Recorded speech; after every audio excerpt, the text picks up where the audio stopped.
tal amigos? Buenos días, buenas tardes, buenas noches o en el momento en el que estén sintonizando esta nueva emisión de La Última Página que como todas las semanas sucede ante vuestras pantallas y es de alguna manera una analogía comparable a lo que sucede cuando yo vengo y golpeo las manos, porque acá no hay timbre, no hay ningún elemento que Porrini percibe mi presencia y se manifiesta, sucede ante mí como lo terrible que es él, porque es el Sebastos, el inmarcesible, el ínclito, el inasible. Sebastián Porrini, un saludo. ¿Cómo está, profesor? Es inasible. Inasible. Me gusta. Por momentos inaccesible. Sí, también. Y sí, cada tanto muy de claro en de claro en claro y de tanto en tanto es irascible. Pero bueno, nada. Aquí está, Porrini. Irascible, bien. ¿Cómo le va, doctor? ¿Todo bien? Sí, señor. Todo bien, maestro. ¿Usted cómo está? Muy bien, tomándome mi cafecito en la taza de bueno, sí. De una localidad. De una localidad del sur de la provincia de Buenos Aires.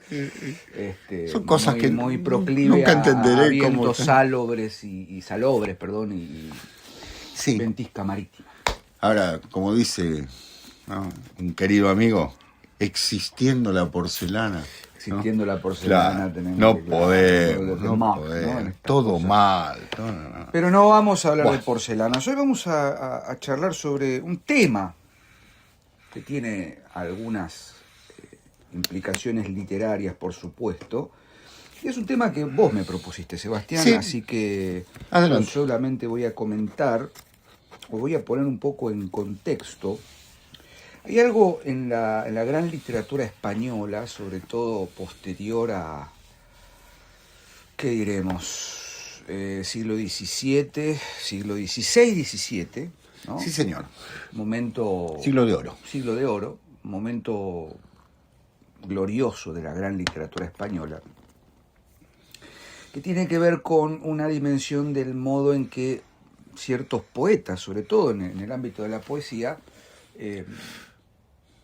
intentaron o expresaron en su literatura el vínculo directo con la manifestación de lo divino. Exacto. ¿No? Eso, en líneas generales, se llama misticismo, ¿correcto? San Juan de la Cruz, Santa Teresa, Fray Luis de León, sobre todo San Juan, a quien ya le hemos dedicado un programa, ¿no? Qué maravilla. No hay que olvidar que el misticismo, bueno, básicamente es justamente una expresión, una unión casi directa con la manifestación de lo divino por algún estado extático. Uh-huh. A veces se confunde con lo ascético, pero bueno, ¿no? Las tres vías del misticismo, la vía purgativa, la vía iluminativa, la vía unitiva, etcétera, etcétera, que ya hemos hablado en su momento cuando comentamos La Noche Oscura del Alma, etcétera, etcétera. Bueno, claro, ¿qué pasa? Estamos en un momento posterior a la Reconquista, en un momento de esplendor de ciertas ideas, esplendor del humanismo, la reforma. Iba a llegar a eso, estamos en los años posteriores a Trento. La reforma, la contrarreforma, los primeros chispazos de lo que después sería el barroco. Claro. Esa zona de transición de enorme complejidad, no solo espiritual, política, también filosófica. Todo sentido, ¿no? Nos da, en primera línea, en España, lo que podríamos llamar la poesía mística, uh-huh. La gran poesía mística. Ahora bien, como todo, creo yo, el tema del que vamos a hablar hoy, tiene que ver con una pasada, cuando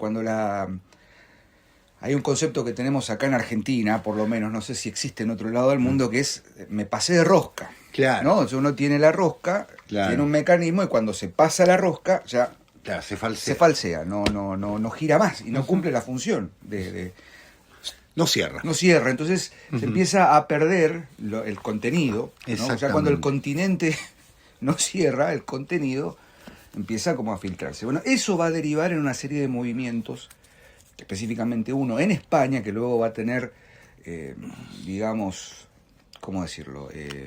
Resultados, no, impacto en otras, uh-huh. En Francia sobre todo. Y es una idea, por momentos mística, por momentos discutible, claro, que uh-huh. se ha dado a llamar el quietismo, ¿sí? sobre todo a partir de las ideas y los postulados, los tratados y demás de un sacerdote místico español llamado Miguel de Molinos, que en 1675 publica un libro cuyo título brevísimo, ¿no? Son 4 renglones casi. Guía espiritual que desembaraza el alma y la conduce por el interior camino para alcanzar la correcta contemplación y el rico tesoro de la paz interior. De ahora en adelante, la guía espiritual. Exactamente. La guía espiritual de Miguel de Molinos. 1675. Bueno, a partir de ese postulado, de ese tratado, salen una cantidad de ideas y una cantidad de discusiones teológicas, sobre todo, que ponen el foco en, bueno, cuál es la distinción real entre un camino espiritual para llegar al misticismo, el misticismo es un camino, pero para llegar justamente al conocimiento de la gracia de Dios, o que la gracia opere sobre el hombre. Y ahí viene la distinción entre el camino de la meditación y el camino de la contemplación, bueno, en fin. Claro. El problema va a ser que, claro, la tesis que sostiene Miguel de Molinos va a generar una incomodidad en el momento. ¿Y por qué se va a llamar el quietismo? Más allá de que Miguel de Molinos no lo denominara así, sino que es digamos, un calificativo posterior, ¿no? Ya después de la discusión, por supuesto, como los neoplatónicos, ¿no? Exactamente, por supuesto va a ser tildado de herejía. Miguel de Molinos va a terminar preso, y va a morir en el cautiverio. La Santa Inquisición, por supuesto, lo va a prohibir, pero el tema es lo que destapa, ¿no? Y ahí te dejo, Sebas. Claro, vos sos muy bien, muy buena introducción, Diego. Sí. Yo siempre digo que el estudio del siglo XVII es la manera de entender el cierre de algo y los peligros que están viendo que pueden surgir de eso, peligros que están muy ligados a miedos. Es un siglo de miedo. De hecho, ustedes saben, uno de los más importantes filósofos de la política, Hobbes, va a hablar, ¿es cierto?, del horror, del terror, del miedo que se vive en la época. No se olviden que están las guerras de religión. Estamos posterior a la guerra de 30 años, que significó el fin de algo, significó una Europa ya separada, cismática, totalmente separada, el norte protestante, el sur católico. Eso no está de menos. ¿Qué necesita? No, estaba viendo Menéndez y Pelayo. Lo tengo ahí. Exacto, los heterodoxos. Y que, a ver, vamos a tratar de, yo no sé si entenderlo, pero tratar de comprenderlo. Tratar de comprender lo que pasa, de uno y de otro lado. Son sectores en pugna. Es decir, tanto los reformados, vamos a hablar en el sentido más respetuoso, los reformados, como los católicos papistas, ¿sí?, se encuentran en una situación de combate, en un siglo de combate que ya viene desde la mitad del siglo XVI, en el que no se podían permitir, digamos así, ciertas libertades de conciencia. Si bien la Reforma habla de la libertad de conciencia, el libre albedrío en algún sentido, porque está el destino, ¿no?, para el calvinismo, pero la libre lectura y demás, sí, los mismos reformados pusieron límites, dijeron, hasta acá.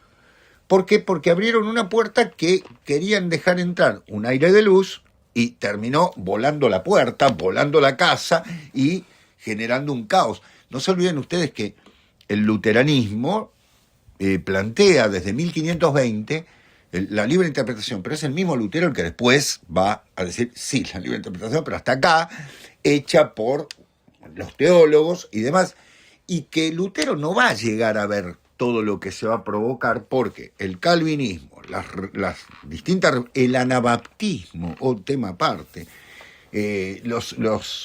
digamos así, los protestantes radicales van a provocar un remesón político, social, como bien decía Diego, artístico, desde todo punto de vista. Se destruyen obras de arte.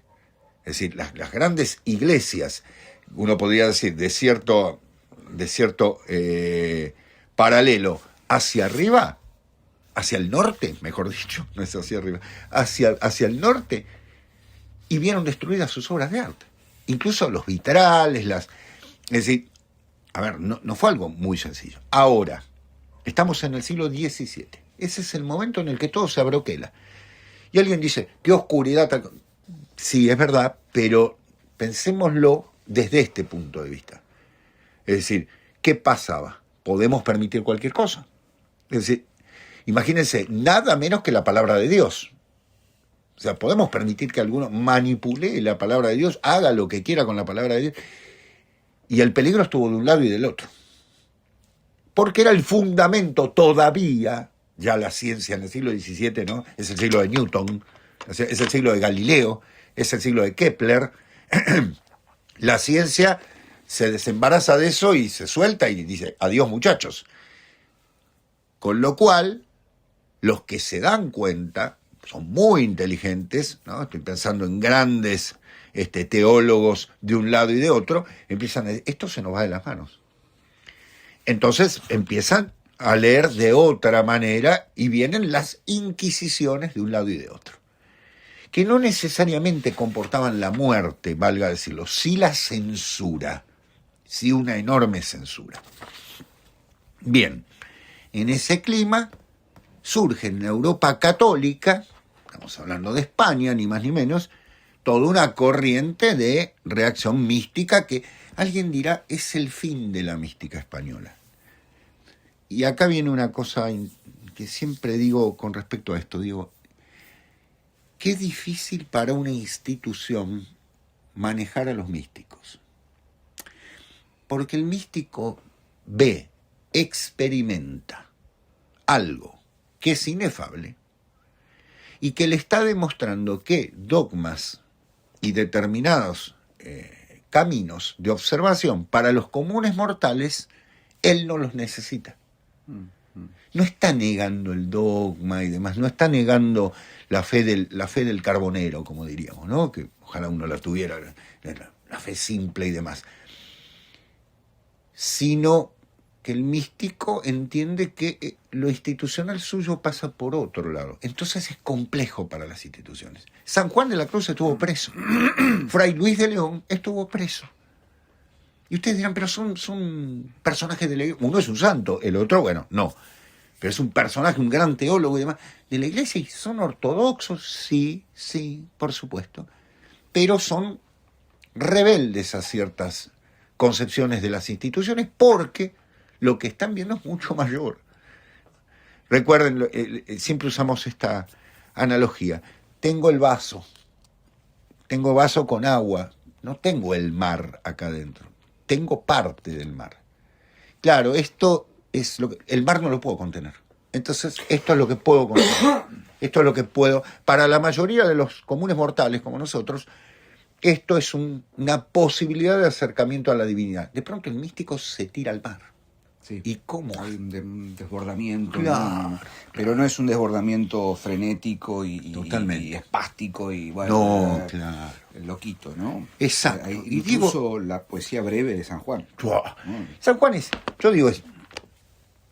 hay quien dice, creo, si no me equivoco, es don Miguel de Unamuno, dice, el más grande poeta español, pero valga decir, la primera mística española, la de San Juan, Santa Teresa y demás, la de Fray Luis de Granada, la de Fray Luis de León y demás, es una mística que está con toda la pureza del momento surgiendo como algo innovador y hasta con influencias del sufismo. Algún día, si quieren, lo hablábamos, ¿no?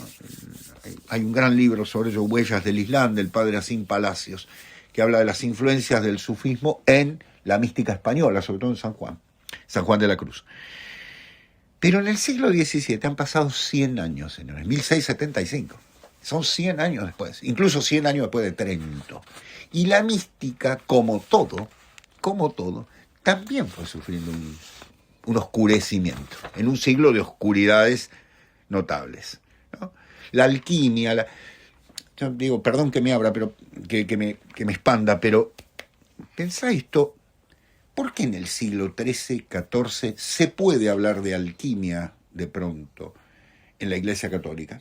Hay santos que trabajaron la alquimia, y doctores de la iglesia que la trabajaron, y de pronto en el siglo XVII es al revés, ya no se puede hablar de eso, y bueno, porque lo que se había hecho a fines del XV y del XVI con la alquimia había derivado en un gnosticismo, había derivado en dualismos, había derivado en complicaciones que de pronto, bueno, la iglesia hasta acá, ¿no es cierto? Esto no se puede, porque si lo van a interpretar para el diablo, claro, entonces se oscurece, se oculta, pasa a sociedades secretas, semisecretas, en fin, todo eso. Con la mística pasa algo parecido. Y Miguel de Molinos es, ahí lo retomo, es un poco la última mística española. Quietismo. Le sonará pietismo también. Bueno, es de la misma época. Jansenio, ¿no es cierto? El jansenismo o el jansenismo, como ustedes quieran, van a tener el mismo problema. Se va a condenar sus tesis, yo creo que por el temor de que esto convirtiese, de que tanta quietud generase una ausencia en el mundo. Es el problema de Miguel de Molinos, ¿no? Estamos en el mundo. Ese es el tema. Un pie en el mundo y otro pie allá. Entonces, combinar ambas cosas. Nadie dice, quítese la vida para ver a... No, al contrario, hay que estar acá. Y también se va... Adelante, Diego, perdón por... Es un poco... se da de bruces con el barroco.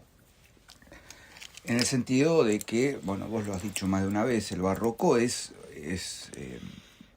resultado directo de la Contrarreforma, entre otras cosas.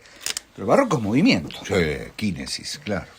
Y si hay algo que se plantea en la primera línea de lectura de la guía espiritual de Molinos, que da pie al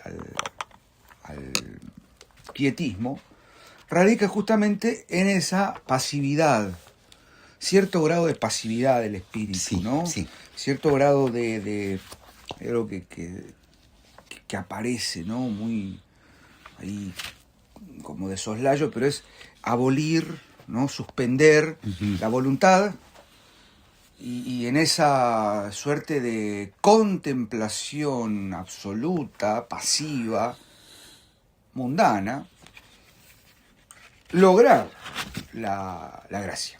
Exacto. Si yo me suspendo del mundo y estoy quietito y no hago nada, no peco, no ejerzo mi voluntad, entonces Dios se va a unir conmigo, la gracia va a operar sobre el ser humano. Bueno, ahí de primera mano hay un error teológico fundamental. Claro. ¿No? Digo, es Santo Tomás. Solo para citar Exacto. en la prima secunda, ¿no? En la suma teológica, la cuestión 109 en adelante, para que tengan la cita correcta, va a plantear todo el problema o el tratamiento que hay en torno de la gracia, ¿no? Que es la gracia, ¿no? En la teología sobrenatural del cristianismo y del catolicismo, cuando hablamos de gracia, hablamos justamente de algo que es gratis, ¿no? Lo que nos es dado por Dios. Exacto. Hay varios, o sea, está la gracia santificante, las gracias actuales, los dones infusos, bueno, toda una cuestión de teología muy densa y muy complicada, que es interesantísima, señor. Que de base aquí está como, bueno, no, la gracia va a llegar porque yo no hago nada. Claro. ¿No? Hay un aislamiento, una suerte como un pararrayo, ¿viste? Exactamente. Que espera la tormenta. Si no hago nada, a mí me va a llegar la gracia, el no hacer. Pero claro, ahí hay dos principios que están entrando en contradicción, que son dentro de la vida ascética, o más que de la vida ascética, de la vida mística. Hay dos principios, que es el principio de la meditación. La meditación es, esto lo dice, mirá dónde me voy, Valle Inclán. Valle Inclán tiene un libro que se llama La lámpara maravillosa, sí. Que alguno ha querido encontrarle alguna resonancia respecto de esto, pero bueno, Valle Inclán lo está haciendo desde el concepto de estética, es un tratado de estética más que un tratado teológico. Valle Inclán menciona esto, ¿no? La meditación es un conjunto de razonamientos que me permiten llegar a trasuntar la verdad. Exacto. ¿No? Eso es meditar. En cambio, la contemplación ya es esa misma verdad, aparece ya deducida, ya la veo, la he comprendido, y se hace sustancial con el sujeto místico, sí, sin la necesidad de la cadena de razonamientos. Entonces uno diría, bueno, ¿qué está haciendo el místico estricto sensu en el estado de contemplativo? Es como Dante al final de la Divina Comedia. No lo puede decir, ¿no? Entonces cuando él ve esa última gran esfera, ¿no? Me dediqué a, no sé si lo dice así, pero más o menos a contemplar o a exaltarme frente a aquel que mueve el sol y las estrellas. Exactamente. Él termina la Divina Comedia. Es un gran camino de contemplación. Ahora, llegar a decir que se puede contemplar sin esa cadena propia de la meditación, etcétera, y solamente con el vaciamiento de la voluntad, de dejar que Dios opere, es de base un error. Sí, claro. O sea, no teológico, sino te diría hasta racional. Sí, ¿no? señor, muy bien, exacto. Porque lo dijo Chesterton en una frase bellísima, como todas las de Chesterton en ese sentido. Cuando entro a la iglesia me saco el sombrero, no la cabeza. ¿No es cierto? Exactamente. Es decir, razón y fe deben estar en consonancia. Entiendo para creer, creo para entender, la vieja fórmula agustiniana y demás. Con lo cual, no se trata, como bien dice Diego, no se trata, bueno, me quedo quieto y Dios me va a poseer y Dios me va a iluminar. Obviamente. Aparte pensemos, guía espiritual, la mística, seamos sinceros, Diego, tampoco es para todos. Esta idea de una guía, entonces me compro una guía y me convierto en un gurú, ¿no? Guía para ser un gurú en 4 capítulos. Claro, no. Ahí ¿qué pasa? ¿Qué es lo que observa la institución? Que para un místico, muy bien, para un místico puede ser, para una persona que está en contemplación, en meditación, para un monje y demás, eso lo tienen muy en claro los budistas, hay que decirlo. Entonces, la vía al Hinayana es el camino del monje, y está el Mahayana, que es el camino de los comunes mortales, de la gente que tiene una fe que tiene que ser más sencilla, más pautada y demás. Es así. Porque el camino, si todos fuésemos místicos, bueno, se detiene el mundo y no es tampoco la idea de, como bien decía Diego, de alejarse del mundo la que plantea como discurso absoluto el cristianismo. El cristianismo habla de los pies en el mundo, hay que estar en el mundo. Es decir, este es el lugar. In terra sidera visus. Exactamente, exacto, ¿no? Es decir, justamente la visión del cielo, la visión de lo sideral, ¿no? Evidentemente, es una visión de trascendencia que tenemos, pero estamos en el mundo, estamos vivos, porque si no nos pegaríamos un tiro todo y diríamos, ay, entonces ya me reúno con Dios. No, no es así. Primer punto. Segundo punto, fundamental, la España en la que surge esto es una España convulsa, es una España que está decayendo. Vuelvo a decir, piensen históricamente, la guerra de los 30 años ya pasó. 1648 se termina la guerra de los 30 años. Es una España que ha dado todo en 150 años, que ha dado todo, desde arte hasta política, todo. Que llega a América, que se convierte en un imperio y demás. Está agotada. Y esto también es la reflexión de un agotamiento de la filosofía española en esa época. Una España que después va a quedar dormida. Yo diría hasta el siglo XX muy dormida en muchos aspectos. Va a tener atisbos. Ya dio el Quijote, ya dio los grandes poetas, ya dio los grandes escritores, ya dio filósofos, ¿no? Ya dio los mejores teólogos del Concilio de Trento, ya dio los mejores filósofos políticos posteriores a Trento, ¿no? El padre Mariana, no me acuerdo el apellido tan simple de uno de los grandes filósofos políticos de la época, contra el absolutismo, es decir, ha luchado contra el mundo. ¿No? Se lanzó a luchar contra el mundo. Desde Felipe II en adelante es una kínesis de combate y combate para... Su padre Carlos V lo había hecho también. Ahora, ese agotamiento también se nota en la mística. Y aparecen estas ideas. Bueno, entonces la quietud... Digo, yo no puedo obviar, porque vivimos una época a veces de estas cosas, ¿no? De decir, te doy una fórmula para que te conectes con el mundo, ¿no? Y conectarse con algo y salir del mundo, conectarse con no sé qué energía y no sé cuánta cosa, y uno dice lo que Guénon dice siempre, no podemos ser otra cosa más que nuestra esencia, por eso no todo el mundo puede ser iniciado en lo mismo, no podemos ser iniciados en lo mismo. vamos a tomar a Diego y a mí, por decir, supongamos, Diego por ahí sigue una vía más de acción. Entonces no le puedo pedir meditación. Tiene una vía de acción que es una vía sagrada. Y supongamos que yo soy más meditativo, más que entonces puedo seguir una vía de tal o al revés. Entonces, para cada ser humano en su esencia hay algo que se convierte en el camino, ¿no? Se convierte en el camino, pero también hay algo mucho más allá, que es la llegada del camino, ¿no? Claro.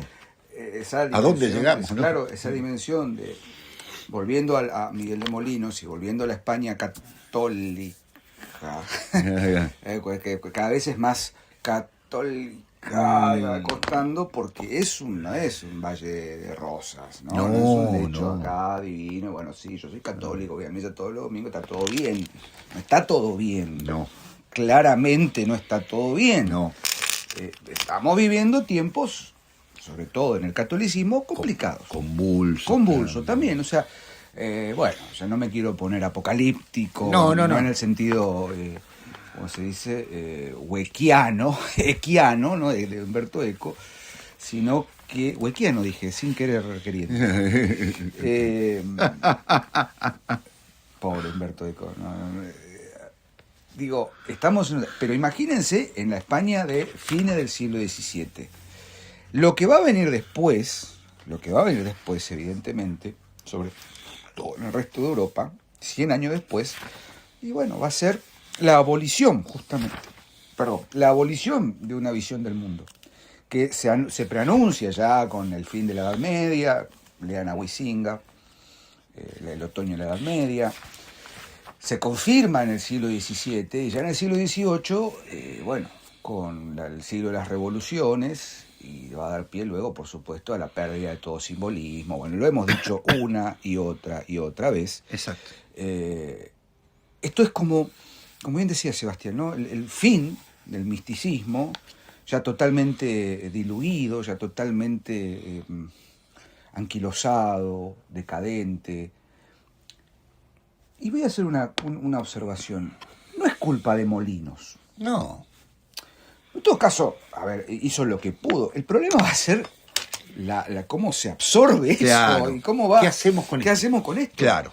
Y uno diría, volviendo a lo que decía Sebastián, claro, es más fácil. No hacer es más fácil que hacer, ¿eh? Obviamente. No. ¿Para qué voy a ir a misa a la mañana? ¿O para qué voy a ir al templo? ¿O para qué voy a ir a la sinagoga? Claro. ¿O para qué? A cualquier aspecto que tenga que ver con la meditación y contemplación y el rito y el misterio que funda nuestra fe. Exacto. ¿No? Claro. ¿Qué hago con esto? ¿Qué hago con esto? No, bueno, no, mira, yo te voy a explicar. Exacto. Yo soy el maestro Diego Ortega y tengo mi escuela de decodificación espiritual. A la miércoles. Que yo te voy a dar una serie de cursitos, de charlitas, de encuentros, de espacios, de intencionalidad. ¿Me vas a cobrar? Te voy a cobrar, por supuesto. ¿Sí? No es místico, no es. No, vos te pensás que la ropa que yo uso, esta bambula, la compré. No te la tejés vos. No, esta bambula me la compré en Nepal. Cuando fui a Nepal y me la compré en Nepal, maestro? $75. $75 le costó, yo te voy maestro. a cobrar $50 por sesión. Usted me hizo lo trato a usted porque usted. Sí. Yo te voy a enseñar. Me va a enseñar. Tenés que venir, vamos a ir al pastito descalzo para que vos sientas la hierba y la tierra que te conecta con tu esencia y con tu y en 5, 10 minutos por día que vos pises la tierra. ¿Y cuánto me cuestan los 5 euros? Sí, te va a costar €50 por sesión. Y yo vamos a empezar y nos enyoguizamos.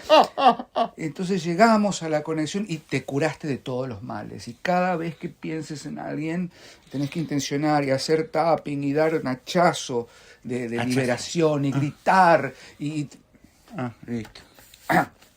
Bien. La programación vuelve. Las señales vuelven a su programación. A lo que voy es esto. Estamos viviendo en un mundo en el que es muy fácil llegar a vías, entre comillas, de espiritualidad, muy entre comillas. Yo creo en la buena intención de la gente que busca. Claro, pero yo no creo. Yo directamente no creo. Diego, no, enténdeme. el que está buscando.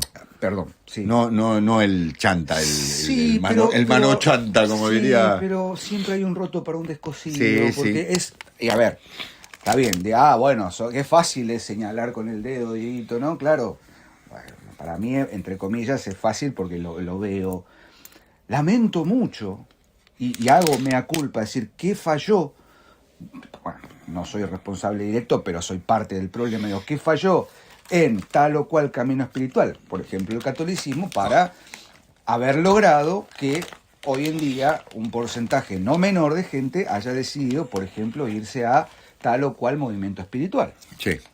Digo, hay una orfandad de trascendencia que busca ser suplida por padrastros un poco polémicos, ¿no? Sí, sí.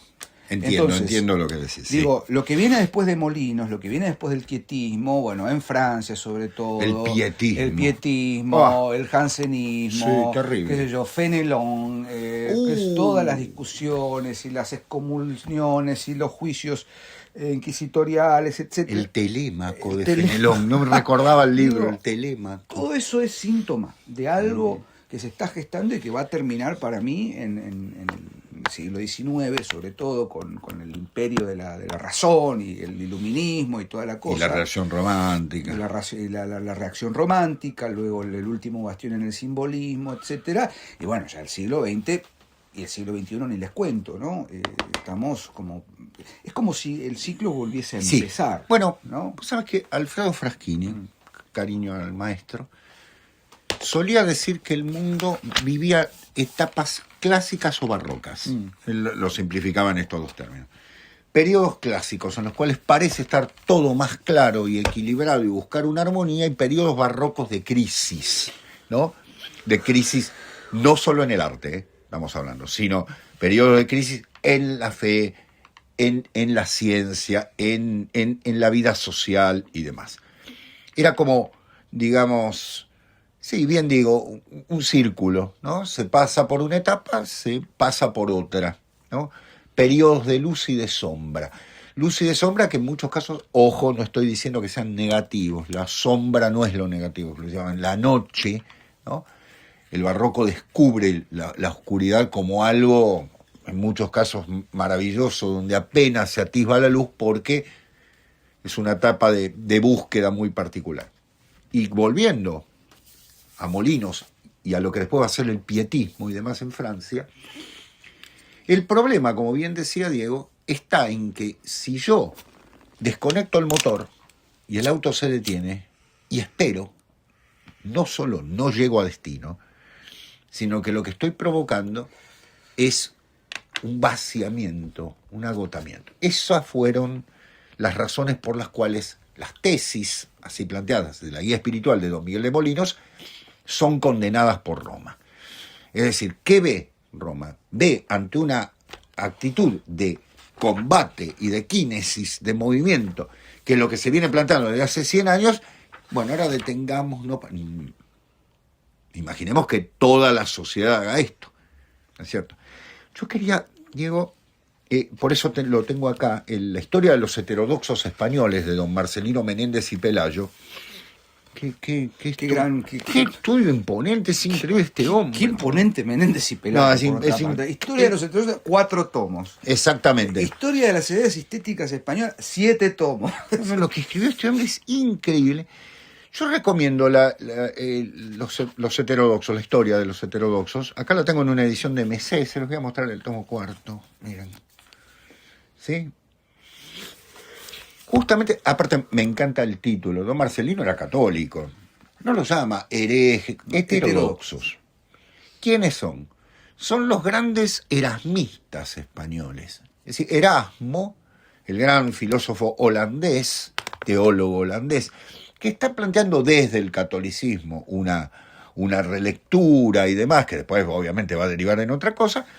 En España se lo lee mucho y están sus seguidores, pero también eso va a colaborar que posteriormente la Reforma lo tome y haga algunas interpretaciones particulares para llevar agua a su molino, hablando de Miguel de Molinos.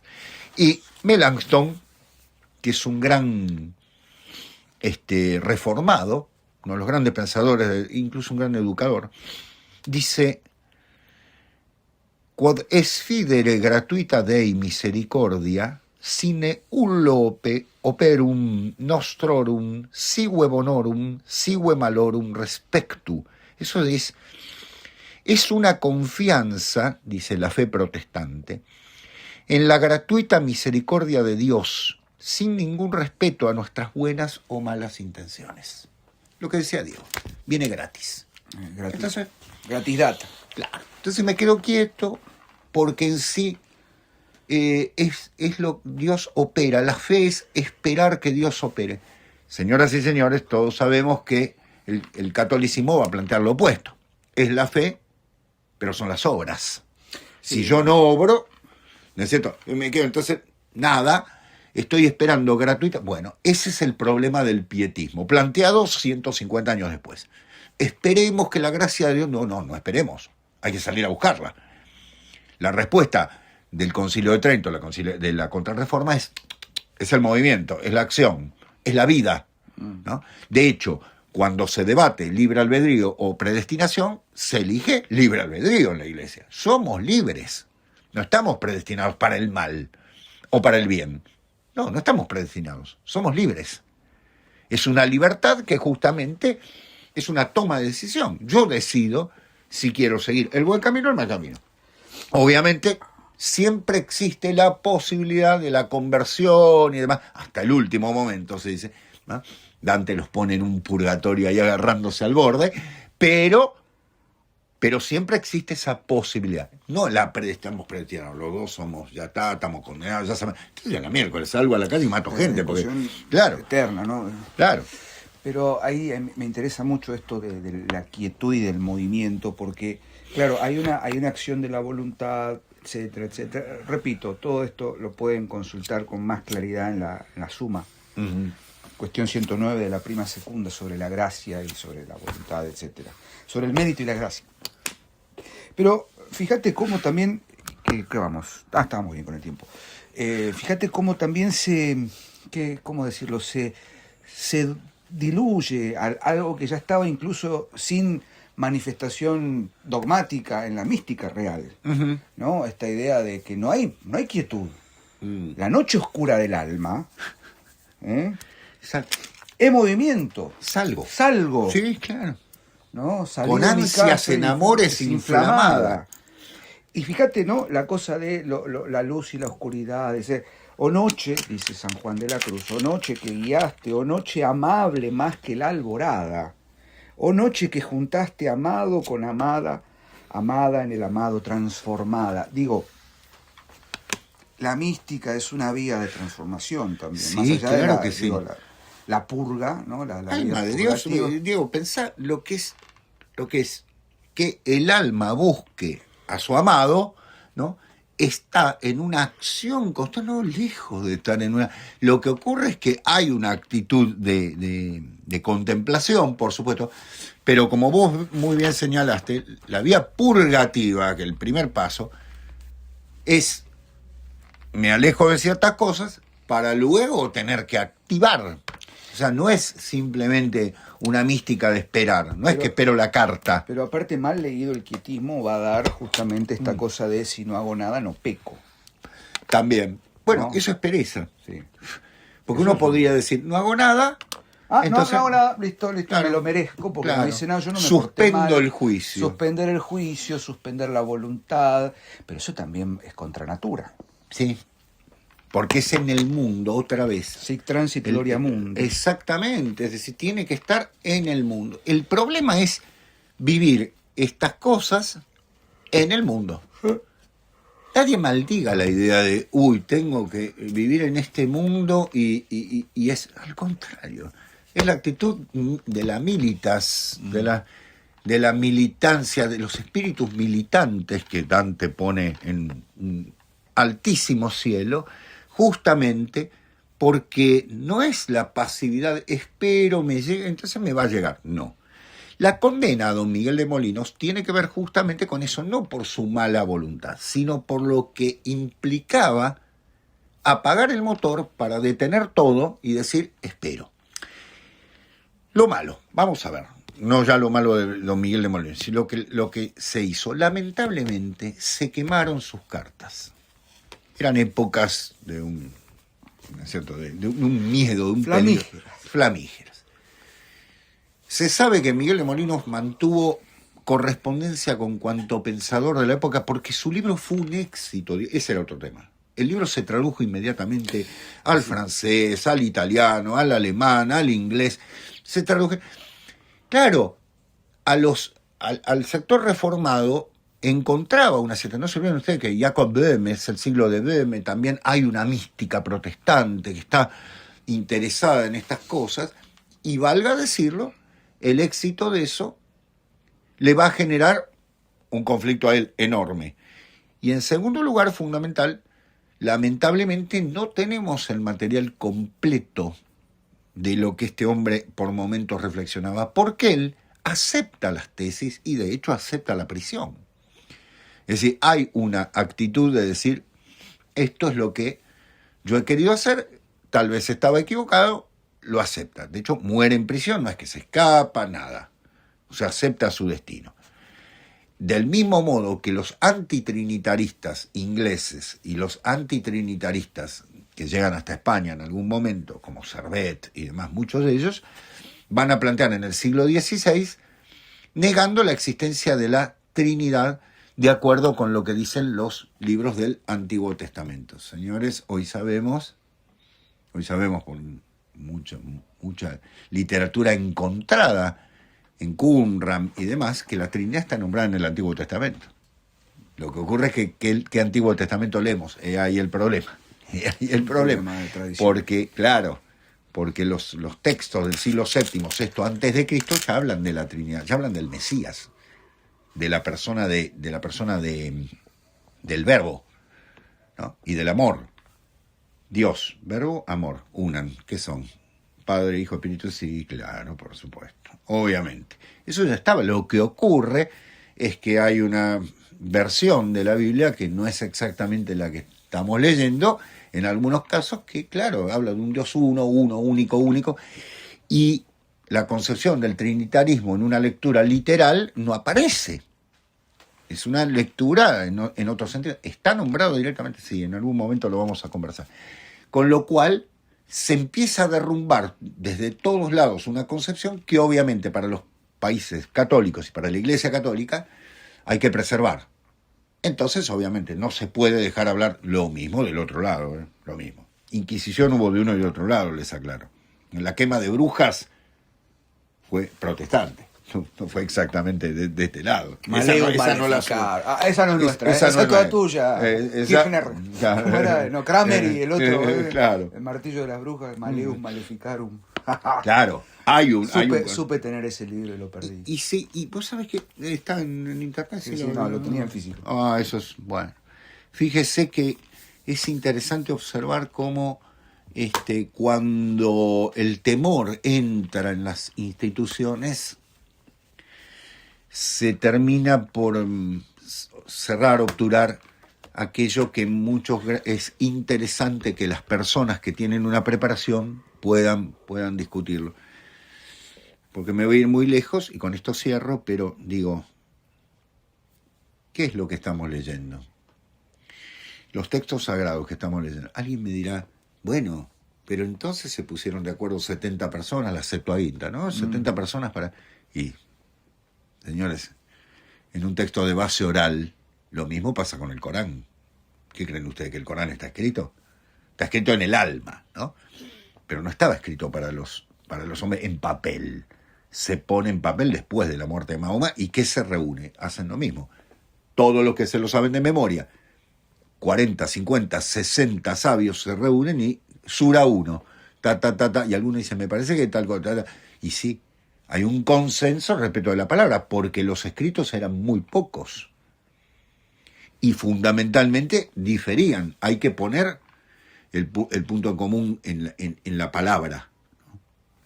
Y esa palabra, bueno, en muchos casos nos imaginamos, termina siendo un momento de discusión enorme y de conflictividad. Por eso están las herejías del comienzo. En el siglo I, siglo II ya hay herejías. Esa es Bien, la- o heterodoxia, si ustedes es quieren. heterodoxia, siguiendo a Marcelino Meléndez y Pelayo.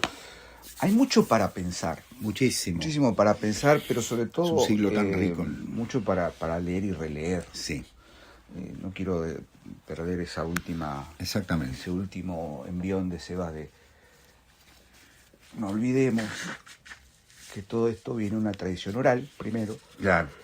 y que de algún modo, ¿cómo decirlo? El problema no es lo que dice la palabra, que no es un problema, es una revelación. Claro. El problema es lo que se ha hecho o lo que se ha ¿Qué pretendido hacemos con la hacer revelación? con esa revelación. Ah. Y hasta acá llegamos, mis queridos amigos y amigas. Busquen, hay material. Hay sobre material. Miguel Molina. Hay un video y, incluso también. Nada, pueden leer el tomo Marcelino Cuba en el Meléndez, caso de un- MC, pero busquen Marcelino Sí. Menéndez y Pelayo, Historia de los heterodoxos Creo que en el españoles. quinto se ocupa más de... Relean a San Juan de la Cruz. Ah, El bueno. cántico espiritual, ¿no? Esa... Llamado las montañas, los valles silenciosos, nemorosos, los ríos sonorosos. Qué lindo. Sebas, un placer como siempre. Del mismo Nos vemos la modo, próxima Dieguito. semana con una nueva emisión de La Última Página. A seguir leyendo. Chao. Gracias. Adiós. Gracias.